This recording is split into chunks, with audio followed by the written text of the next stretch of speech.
Mayong hapon, Negros. Ini ang Digicast Negros X.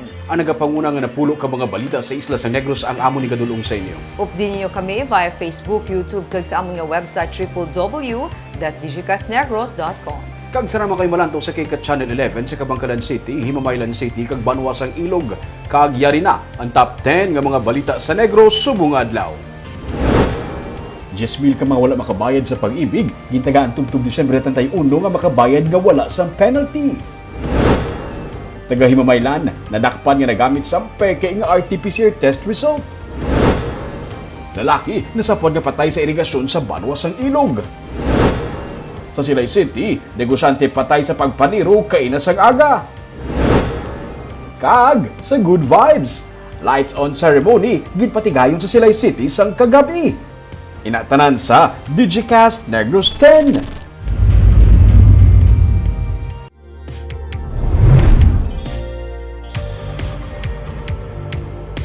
Sa number 10, kadungan sa lights on ceremony sa Kapitolyo Probinsyal sa Lunes ang pag-anunsyo sang bonus nga mabaton sang Capitol employees para sa bulan sang Disyembre. Suno kay Negros Occidental Governor Eugenio Jose Lacson nga magasaulog man sa iyang kaadlawan sa among nga adlaw, ang lights on ceremony simbolo man sang panugod sa Christmas season sa Kapitolyo Probinsyal. Sa mensahe sang gobernador, iya nga igapalayag ang extra blessing nga batunon sa mga empleyado nga suno sa iya hindi magdubo sa kantidad nga ginhatag sang gobyerno probinsyal sang 2020. Nalakip sa ginapasalamatan man sang gobernador ang pagtugot nga makasaulog subong nga panahon sang Paskwa. 40,000 pesos ang bonus sa mga empleyado sang 2020. Pasubok man kung lower. At least equal to or higher, Govno. Wala na lang kaadlaw. Now we will have our lights on, signifying the start of our Christmas season, at least sa Capitol. We will be inviting all our government employees to join us in the course media in the spirit of the holidays.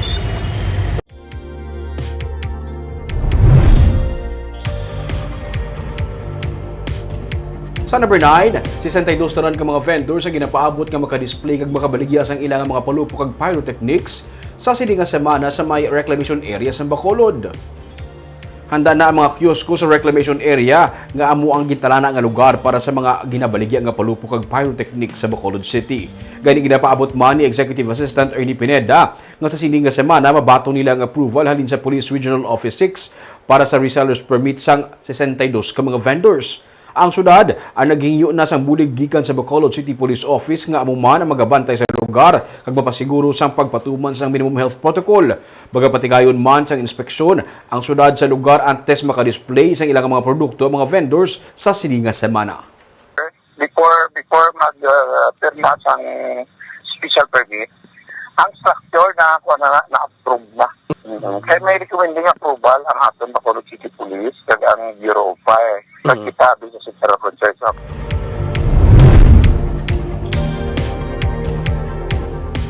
Sa number 8, 3 ka mga banwa sa Negros Oriental ang wala na sang active COVID-19 cases.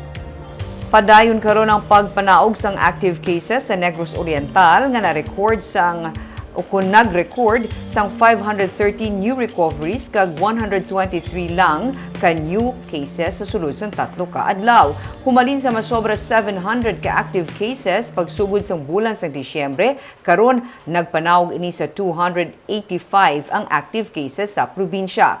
3 man ka LGU sa Negros Oriental ang wala na sa karon sang active cases, ang Ayungon, Tayasan kag Himalalud. Magluwas diri may 13 pa ka mga LGU nga manubo na sa napulo ang active cases sang COVID-19. Samtang padayon man ang pagnubo karon sang active cases sa Negros Occidental kag Bacolod City. Ang Negros Occidental ang karon mayara na lang sang 353 ka active cases. Ang Bacolod City naman nga may napulo ka bag-o nga kaso kahapon ang may 349 active cases base sa records ng DOH Region 6.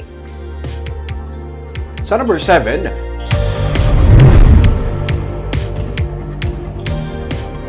Paghatag sa COVID-19 shots ang ginbuksan na sa general public sa Bacolod City. Humalin kahapon ang masako na mga vaccinator sa sulod sa sinihan sang mall nga amo ang gitala nga vaccination area para sa mga nagapabakuna sa booster dose ng COVID-19 vaccine. Pwede naman abi makapabakuna ang general public o kung mga nagaedad 18 anyos pasaka basta lampas na sa 3-6 kabulan nga interval. Depende sa nabato nila nga COVID-19 vaccine. Sunod sa kay Ang, Executive Director sa Bacolod Emergency Operations Center, magapabilin nga prioridad ang mga healthcare workers kag senior citizens pero pwede na ang mga walk-ins nga mapabakuna sa mga gintalan nga vaccination area para sa booster dose. Nagapati ang katapos ang Department of Health nga dako ang mabulig sang dugang nga dose ng vaccine sa publiko, ilabi na kontra sa panibag-o nga strain ng COVID-19.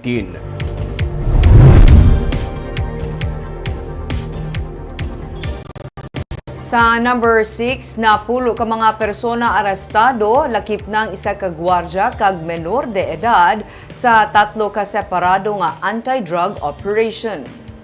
6 ka persona ang gindakop kahapon sa San Carlos City PNP sa ilang buy-bust operation sa Barangay 5. Lunsay mga street-level individual ang mga gindakop. Lakip sa nadakpa ng 15 anyos nga lalaki kag 18 anyos nga babayi. 102,000 pesos nga balor sang ginapatihan shabu ang nakuha sa ila. Samtang arestado man ang sang Martes ang isa ka security guard matapos makuhaan naman sang 238,000 pesos nga balor sang illegal nga droga sa Barangay Enclaro sa Binalbagan. Ang suspect na si John Mark Villanueva ang yara sa drugs watch list sang Binalbagan PNP. Nakuha sa iyang 8 ka sachet sang suspected shabu kag ginapatihan dahon sang marijuana.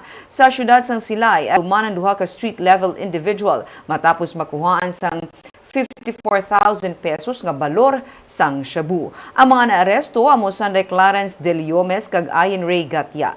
Kaso nga paglapas sa Republic Act 9165 ang pag-aatubangon sang mga gindako.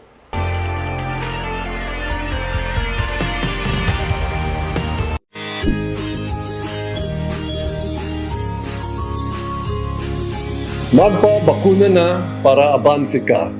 Ini ang inyo gobernador, Bong Lacson, nagahinyo sa tanan nga Negrense, nga magpabakuna na.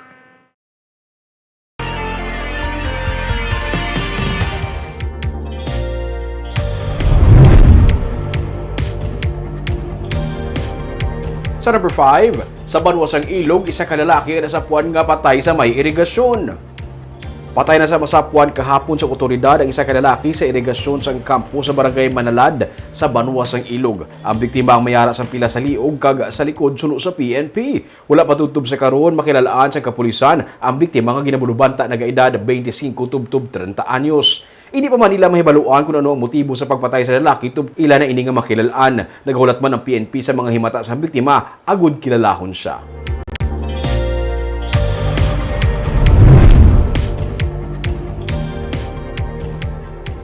Sa number 4, sa Silay City, patay ang isa ka lalaki kainis ang aga matapos nga tiruhon. Patay ang 52 anyos nga si Leopoldo Agudon nga isa ka negosyante matapos siya tiruhon kainis ang aga samtang nagamaneho sa iyang truck sa Barangay Mambulak sa syudad sang Silay. Sa investigasyon sang Silay PNP, ang biktima ang Manuga Park na kuntani sang iyang truck sa kilid sang dalan sang hinali na lang siya ginpalapitan sang gunman kag gintiro sa makapila ka beses. 4 ka basiyo sang kalibre 45 nga armas ang na-recover sa crime scene. Padayon pagkaroon ng investigasyon sang kapulisan sa kung ano ang motibo sa pagpatay kay Agudon kag kung sino ang may kahimuan sang krimen.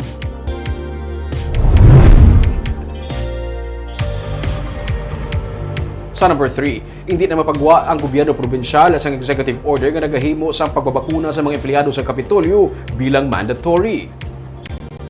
Inisunod sa kay Negros Occidental Governor Eugenio Jose Lacson base sa ilang inisyal nga pagtalakay. May 15-20% sa mga empleyado sa gobyerno probinsyal sunod sa kay Lacson ang wala pa mabakunahan. Parayon nga magaengganyo sa ilang Kapitolyo probinsyal nga magpabakuna. May pila naman kay mga banwa kang syudad sa Negros Occidental nga mag-require na sang pagpabakuna sa mga empleyado nga nagatrabaho on-site sa digman sa ginpagwa nga resolution sa National IATF. Regular naman nga require ang negative RT-PCR test result sa mga yadtong wala nakapabakuna agud to maka-report sa trabaho. Pila sa mga nagapatuman kag magapatuman sini amo ang Cadiz City, Bago City, Don Salvador Benedicto kag Tuboso. We will not issue any executive order, no, to that effect. No. We just have to continue convincing na lang capital employees to have themselves vaccinated. But I also understand that LGUs all over the country are coming up with policies that will encourage vaccination.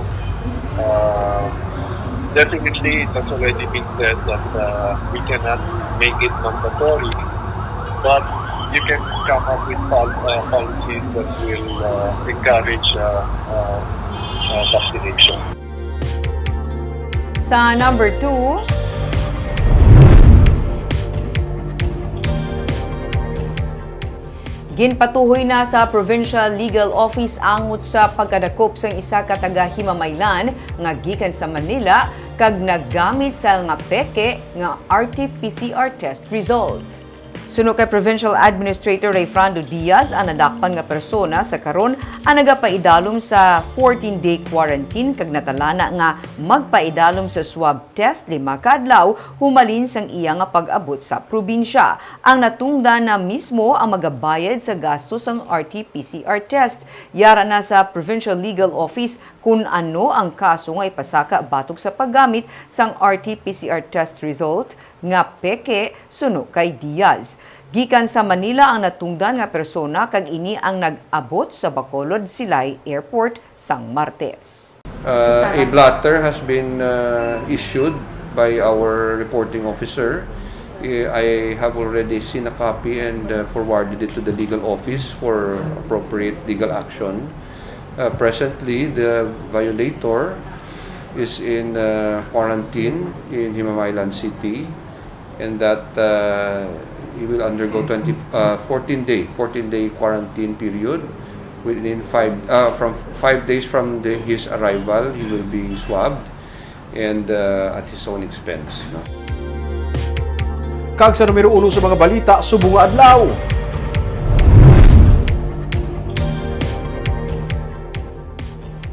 Just bill ka mga delinquent payers o kung may mga due sa pag-ibig ang tagaan na lamang tubtub Disyembre 31 para magbayad sa ilang utang sa pag-ibig nga wala sang penalty. Sang 2020, may 600 billion pesos nga collectible sa lin sa housing loan kag pati na monthly premiums ang wala matigayon nga mabayaran sa mga miyembro sa pag-ibig sa Western Visayas. Just bill diri mga delinquent housing loans nga hasta subong ginatingguan nga makolekta sang ahensya. Gani sa Oktubre, ginpatuman ang Special Housing Loan Restructuring 2 Program.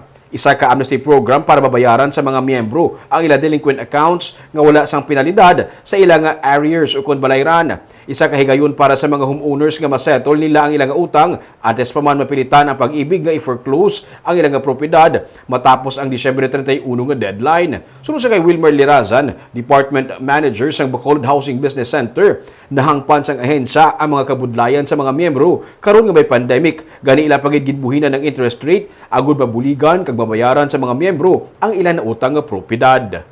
Hindi na sila mag-avail sa sining very rare na chance. No? So wala kita sa minimo. They miss the chance nga mag-update nila ng account, mga mag-waive ang ilang mga penalties. So matapusin na is continue kita sa pag-foreclose. So sayang lang alin nagtitinatanya kanya sa imong sang pag-ibigan ang opportunity. Tama kahapon sa pag-appeal, wala down payment, wala processing fee. Ang himuon mo lang, kadto ka lang dito sa among website. Sa Good Vibes sa Silay City, gindagsa ang lights on ceremony kagabi sa Public Plaza. Ginkalingawan sang tanan ang dancing fountain sang syudad. May report si Romeo Subaldo. Bisan na maulanon nga panahon, wala makapugong sa mga tao sa pagpadulong sa Public Plaza sang Silay sang kagabi. Sa dalan pa lang, nagaginutok na ang tao, kag ang mga salakyan halos wala nagagiho. Halos katunga asang dalan, okupado sa mga naganilakat sa dalan. Malayo pa sa plaza, nagabanaag na ang mga puno sang kahoy nga may puti nga mga Christmas lights. Magpamilya man ako magbarkada, mansig-mansig pa picture. Si Leo, nalipay kay sininga tuig kuno, mabatsagan niya na ang kalipay dala sang Paskwa. Sa last year, daw ka subukit, kaya mo na may pandemic. Pero sa bawlo na namin, kaya may amo naman eh. Lalo na may fountain. Si Eden Makilan, gindalang iya hinablos nga si Christoph. Mga duhaman kuno katuig nga wala makagwa ang bata bangod sa pandemic. Kagagapon, natabuan nga birthday niya. Ay, banalipay kami kay for the first time. Sa 2 years, nakagwa ang ako ni Nablos. Birthday, yan subong na sir. Wala siya kagwa-gwa? Ay, kay for 2 years, subong na siya nakagwa nga lagaw sa plaza. Pag today, ikapilay nga birthday today? 10 ka gana. Oo, ikat 11. 11th birthday today.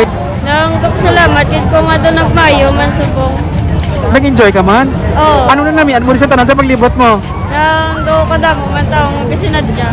Amo na nasadyahan mo? Oo.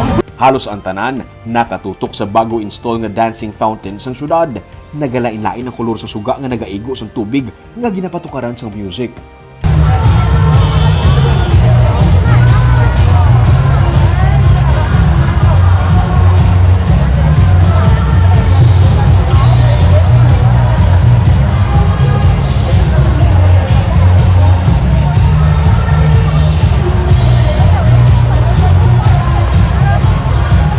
Ang mga puno sang kahoy sa gawa sang City Hall nagabanaag man sang Christmas lights kag mga parol. Ang higante nga signature Christmas tree sang silay nagapabilin sa gihapon. Bisan diin ka magkadto, may naka-standby nga mga pulis ag ambulansya sa dalanon. Ang pinakamalipayon sa tanan ang mga magagmay nga negosyante. Ang ini nga nagabaligya sang snow freeze, hindi ka arapal sang orderanay. 25, 35, 75, Kagang ini naman nga manugbaligya sa pinirito nga manok masami, mga alas 8 sang gabi nagapanghimo sang ilabaligya, pero kagabi, las 7 pa lang, nagkulob na ang bulutangan sang mga manok, ubos na ang ilabaligya. Lesotso.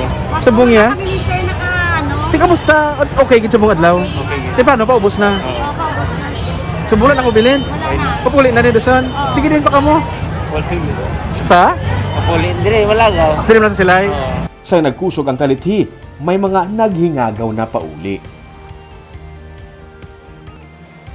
Barbie, hindi yan ang excitement sa tanan sa pagbuwa no, sa paglagaw, pero hindi na pagkalipatan ang aton ng mga health protocol siguro. Reminders lang gid. Face mask, especially ang physical Distancing. distancing. Doon ka kalipat, ta siguro kay tungod nga, especially bad weather, kagabi, ikaw inulan, tapos kanamo isang tao. Oh. Kag for so long at time, dili no? Oo. I mean, unang wala ka kagwa, kag Oo. Christmas. Kag in fairness, me, so far, ang pinakabungga nga nakita. Yes, I agree, Barb. Sa na po na mo, ang ilibot, ang ikuberan, si Silay ang pinakabungga subong sa tanan. Oh, katahom. Katahong gid. Kaaga mo itong mga balita sa Negros subong nga adlaw. Kay man sa panahon karon importante nga may ihibalo ka sa nagakatabo sa imo nga palibot. Pero dapat balansa kag eksakto ang mga impormasyon.